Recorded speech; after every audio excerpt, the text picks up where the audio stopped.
తెలంగాణలో రైతు రుణమాఫీ ప్రక్రియను ప్రారంభించారు సీఎం రేవంత్ రెడ్డి. సచివాలయంలో లాంఛనంగా కార్యక్రమాన్ని ప్రారంభించిన తర్వాత జిల్లాలో రైతు వేదికల్లో ఉన్న అన్నదాతలతో ముఖాముఖి మాట్లాడారు. మొదటి విడతలో 11.42 లక్షల మంది రైతుల ఖాతాల్లో 6,098 కోట్ల నిధులను విడుదల చేయడంతో రాష్ట్ర వ్యాప్తంగా సంబరాలు నిర్వహించారు. ఎన్నికలకు ముందు ఇచ్చిన హామీలో భాగంగా రైతు రుణమాఫీ చేపట్టింది కాంగ్రెస్ ప్రభుత్వం. సచివాలయంలో మండలి చైర్మన్ గుత్తా సుఖేందర్ రెడ్డి, శాసనసభ స్పీకర్ గడ్డం ప్రసాద్, డిప్యూటీ సీఎం మల్లు భట్టి విక్రమార్కతో పాటు ఇతర మంత్రులతో కలిసి ఈ కార్యక్రమాన్ని ప్రారంభించారు ముఖ్యమంత్రి రేవంత్ రెడ్డి. తొలి విడతలో ₹1,00,000 రుణాలు ఉన్న 11.50 లక్షల మంది రైతుల ఖాతాల్లోకి 6,098 కోట్లు జమ చేశారు.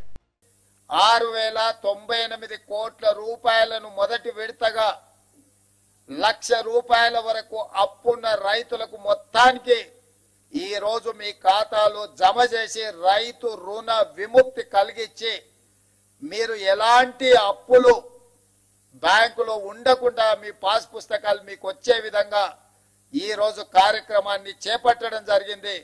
కాంగ్రెస్ పార్టీ తెలంగాణ అభివృద్ధికి ఎప్పటికీ కట్టుబడి ఉందన్నారు రేవంత్ రెడ్డి. ఇచ్చిన హామీ అమలుకు కృషి చేసిన కాంగ్రెస్ అగ్రనేత రాహుల్ గాంధీకి వరంగల్ వేదికగా కృతజ్ఞతా సభ జరుపుతామన్నారు. ఈ నెలాఖరులో శ్రీ రాహుల్ గాంధీ గారిని ఒక గొప్ప బహిరంగ సభ, అభినందన సభ, కృతజ్ఞత సభ వరంగల్ ఏర్పాటు చేసుకుందాం. మీ తరఫున 2-3 రోజుల్లోనే నేను, ఉప ముఖ్యమంత్రి గారు, ఇతర మంత్రివర్గ సహచరులు అందరం వెళ్లి రాహుల్ గాంధీ గారిని ప్రత్యేకంగా ఆహ్వానిస్తాం. రుణమాఫీ అమలు చేయడంతో రాష్ట్ర వ్యాప్తంగా కాంగ్రెస్ పార్టీకి చెందిన ప్రజా ప్రతినిధులు, నాయకులు రైతులతో కలిసి సంబురాలు నిర్వహించారు. జగిత్యాల జిల్లా కేంద్రంలో MLC T Jeevan Reddy, Dharmapuri MLA Adluri Lakshman ఆధ్వర్యంలో ర్యాలీ నిర్వహించారు.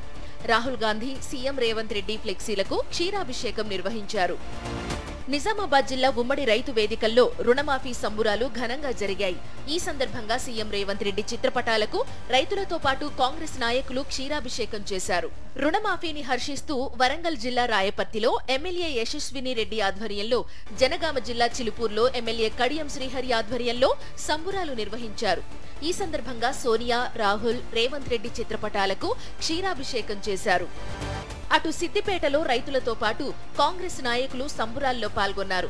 పట్టణంలోని Ambedkar circle, Vemulawada command centre వద్ద సీఎం రేవంత్ రెడ్డి చిత్రపటాలకు క్షీరాభిషేకం చేశారు. అనంతరం స్థానికులకు స్వీట్లు పంపిణీ చేశారు.